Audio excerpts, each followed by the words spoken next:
네, 지금까지 들어온 주요 이슈 정리해 보겠습니다. 오늘도 아름다운 청년 이우영 아나운서 옆에 나와 있습니다. 안녕하세요. 안녕하세요. 이우영입니다. 예. 자, 첫 번째 소식. 서해 공무원 피살 사건을 은폐한 혐의로 기소된 그 문재인 정부의 안보라인요.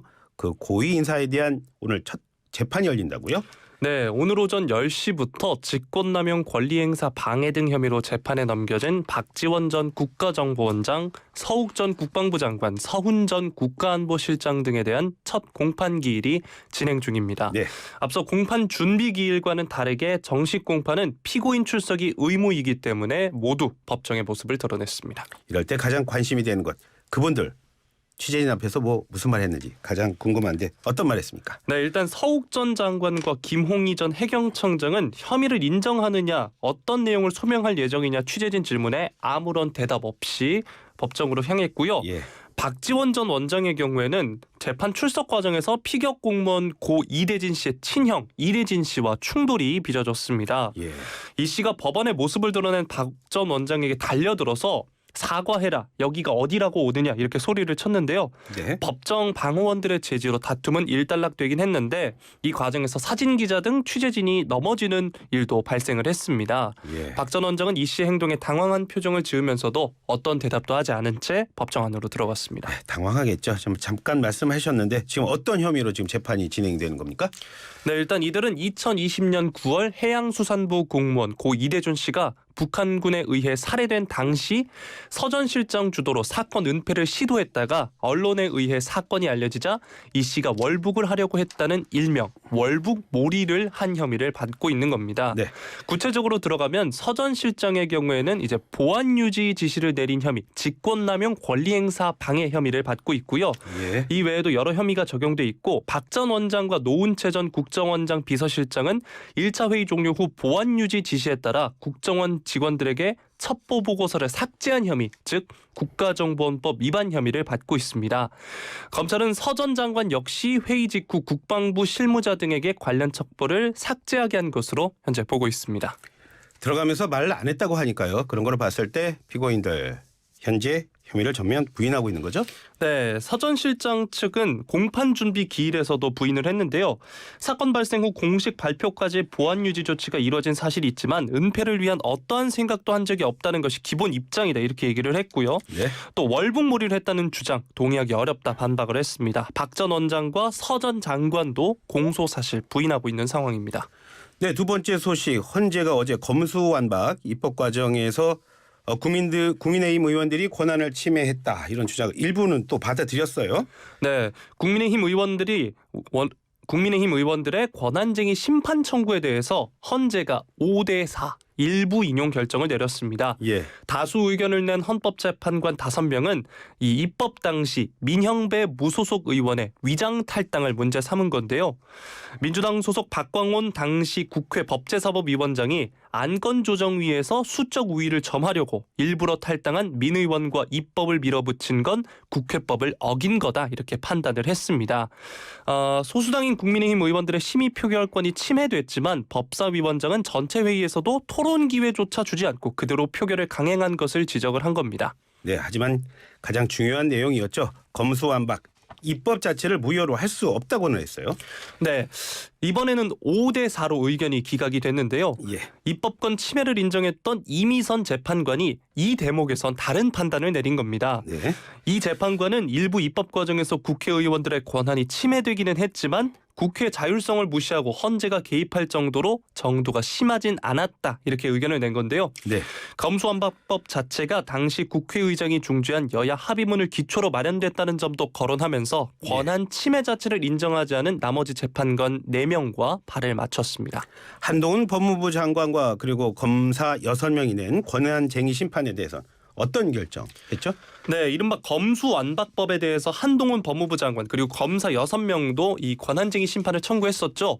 헌법에 따라 부여된 검사의 수사 기소권이 국회 입법으로 침해당했다 이런 거였습니다. 하지만 헌재는 재판관 5명의 의견으로 한 장관과 검사들의 청구에 대해 모두 각하 결정을 내렸습니다. 이유가 궁금한데요. 네, 국회 검찰청법과 형사소송법 개정 행위는 수사와 기소에 관한 검사의 권한을 제한하는 것이므로 일단 한동훈 법무부 장관은 권한 침해를 주장할 수 있는 당사자로 볼 수 없다. 즉 권한 자체가 없다 이렇게 판단을 한 거고요. 물론 검사 6명에 대해서는 당사자성은 인정이 됐습니다. 하지만 헌법상 부여된 검사의 권한 침해가 인정되지 않는다는 이유로 역시 각하가 됐는데요. 이 헌재가 수사권과 기소권은 행정부에 부여된 헌법상 권한일 뿐 특정 국가기관에 전속적으로 부여된 것으로 해석할 헌법상 근거가 없다 이렇게 지적을 했습니다. 궁금한 사람입니다. 한동훈 장관. 뭐라고 그랬습니까? 네, 한 장관은 결정을 존중한다 하면서도 유감의 뜻을 동시에 밝혔습니다. 예. 실질적인 헌법적인 질문에 대해서 실질적인 답을 듣지 못해 유감스럽게 생각한다 말을 했습니다. 네, 다음 소식 알아보겠습니다. 자, 민주당 내에서요 이재명 당대표 그 직무유지 결정 두고 지금 진짜 여러 말 있죠. 그런데 더불어민주당 일부 권리당원들이요 이재명 대표 직무 정지해달라 이런 가처분 신청까지 지금 내고 있는 상황이에요. 네, 민주당 권리당원이자 시사 유튜버로 활동하고 있는 백광현 씨가 어제 오후 3시 서울 양천구 남부지방법원에 이 대표의 직무 정지해달라 가처분 신청서를 냈습니다. 법원 앞에서 민주당에는 부정부패 혐의로 기소만 돼도 모든 당직에서 제외된다는 80조 조항이 있다라면서 드러낸 이 말을 했는데요. 예. 그러면서 민주당이 오로지 이재명 대표의 방탄만을 위해 당원들의 자부심을 짓밟고 무력화시킨 것에 유감을 표한다 이렇게 얘기를 했습니다. 처분 신청에 백 씨를 포함해서 권리당원 325명이 참여를 했는데 이들은 다음 주 중 본안 소송도 제기할 예정이라고 합니다. 참 가장 많은 얘기하고 있습니다. 민주당 당원 80조, 당원 80조 어떤 내용인가요? 네, 당원 80조 1항을 보면 예. 부정부패 관련 혐의로 재판에 넘겨진 당직자는 직무가 정지가 됩니다. 이게 2015년 문재인 전 대통령이 당시 새정치민주연합 당대표 시절 내놓은 당혁신안인 건데요. 예. 다만 이 80조 3항을 보면 정치 탄압 등 부당한 이유가 있다고 인정되면 당무위 의결로 달리 정할 수 있다. 예외 조항을 두고 있습니다. 예. 그러니까 그제인 22일 검찰이 이 대표를 불구속 기소를 했고요. 이에 민주당은 당무위를 열고 당원 80조 3항에 따라 이 대표에 대한 기소를 정치 탄압으로 보고 직무 정지하지 않기로 했습니다. 그런데 지금 말씀하셨지만 이 당무위원회 관련해서도 민주당 내부에서 또 다른 얘기들이 지금 나오고 있어요. 네, 당무위 논의 과정에서 반발이 있다 이런 얘기인데요. 아하. 어제 김의겸 더불어민주당 수석 대변인의 백브리핑을 보면 전해철 의원이 자신이 당무위원회에서 한 발언을 소개해달라는 요청이 있었다 이런 얘기가 있습니다. 예. 이 전해철 의원이 기소가 되면 일단 자동적으로 당직이 정지되는지 먼저 판단해야 한다. 오전 11시에 기소가 됐는데 오후 5시에 당직 유지 여부를 결정하는 건 너무 촉박하다. 공소장 내용을 보고 논의해야 한다. 주장하고 기권했다. 이렇게 이야기가 나오고 있습니다. 그런데요. 그 김의겸 대변인이 그랬나요? 만장일치로 이재명 대표 직무유지를 당무위에서 결정했다. 그러지 않았어요? 맞습니다. 그 전날 그제 이제 김의겸 대변인이 그런 식으로 말을 한 건데 왜 기권을 그대로 전하지 않았냐는 질문이 있었습니다. 김 대변인은 이에 대해서 이 사안의 본안은 정치 탄압 등 부당한 이유가 있다며 이것을 인정할지 말지가 어제 당무위원회에 올라온 안건이라고 했고요. 그래서 이 안건에 대해서 전해철 의원이 말한 게 아니라 그 전에 소집 절차에 대해서 말한 거이기 때문에 반대가 없이 통과됐다라고 표현한 거다. 본인이 이렇게 얘기를 했습니다. 예. 이재명 대표도 기자들 질문에 생각이야 다들 다양하게 할 수 있고 다양한 의견을 표출하고 수렴해서 조정해가는 게 민주주의 아닌가 싶다. 이렇게 말을 했습니다. 네, 마지막 소식입니다. 지금의 정치 상황을 반영하는 게 아닌가 그렇게 보이는데요. 주말에 서울 시내 복잡해진다고요? 네, 전국 민중행동을 비롯한 196개 단체가 내일 서울 도심에서 대규모 집회를 열기로 했습니다. 윤석열 정부의 주 69시간 근무제 추진 논란 또 일제 강제동원 피해 제3자 변제안을 규탄하기 위해서입니다. 예, 집회가 정확히 어디서 열리고요? 또 몇 시에 몇 명 정도가 모일 예정입니까? 네, 일단 내일 오후 2시 농민들이 영풍문고 앞에서 그리고 또 2시 반에는 민주노총이 대학로에서 각각 별도 집회를 벌이다가요. 종로 종로 5가 그리고 대학로. 네. 예, 종대형 그렇게 되겠네요. 네. 그러다가 이제 서울시청 광장에서 오후 5시에 모두 모여서 마무리 집회를 열 계획이라고 합니다. 예. 주최 측은 민주노총만 18,000명, 전체 3만 명 이상이 모일 것으로 예상하고 집회 예. 신고를 했습니다. 제가 상암동 쪽에서 너무 오래 있었나 봅니다. 서울 종로 상황을 잘 모르겠네요. 자, 시위를 통제하는 경찰들 지금 현재 어떤 입장입니까?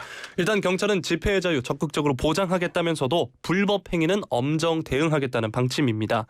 모든 차로를 점검해서 통행을 방해하면 이제 해산 절차를 밟고 이 과정에서 공무집행을 방해하면 처벌하겠다 이렇게 밝혔는데요. 예. 윤희근 경찰청장의 경우에는 특히 민주노총 집회를 콕 집기도 했습니다. 제가 앞서서 민주노총이 대학로에서 열린다고 말씀드렸는데 이 근방에 서울대학교 어린이병원이 있어서 큰 소음이 발생하면 환자의 건강에 심각한 피해를 줄 우려가 있다 이렇게 말을 했습니다. 경찰도 많이 나가겠는데요. 네, 경찰은 집회 당일 100여 개 경찰 부대 7천여 명 경찰 인력을 현장에 배치할 예정이라고 합니다. 경찰청이 이제 어제 경찰청장 주재 상황점검 회의에서 이 대규모 집회를 앞두고 준비 사항을 보고받고 대응 방안 등을 점검했다고 합니다. 지난 주말에도 집회가 있었죠? 네, 지난 주말에는 이제 한일 정상회담 결과를 비판하는 집회가 주최 추산 10,000명 규모로 열렸는데요. 예. 이처럼 최근 대규모 집회가 잇따르고 있지만 아직 다행히도 형사 입건될 만큼의 충돌은 없었습니다. 네. 주말에 다니실 때 주로 차 갖고 다니세요? 아니면은 뭐 버스나 지하철 타고 다니세요? 저는 주말에는 주로 지하철을 이용하는 것 같습니다. 왜 그런지 물어봐도 되겠어요? 사실 저도 이제 종로나 이쪽으로 약속이나 갈 때가 있는데 예. 주말엔 아무래도 차를 끌고 갔다가는 약속 시간에 늦는 경우도 있기 때문에 지하철 타고 이용하기도 합니다. 주말도 역시 바쁜 우리 이우영 아나운서였습니다. 예, 오늘 말씀 감사합니다. 고맙습니다. 네.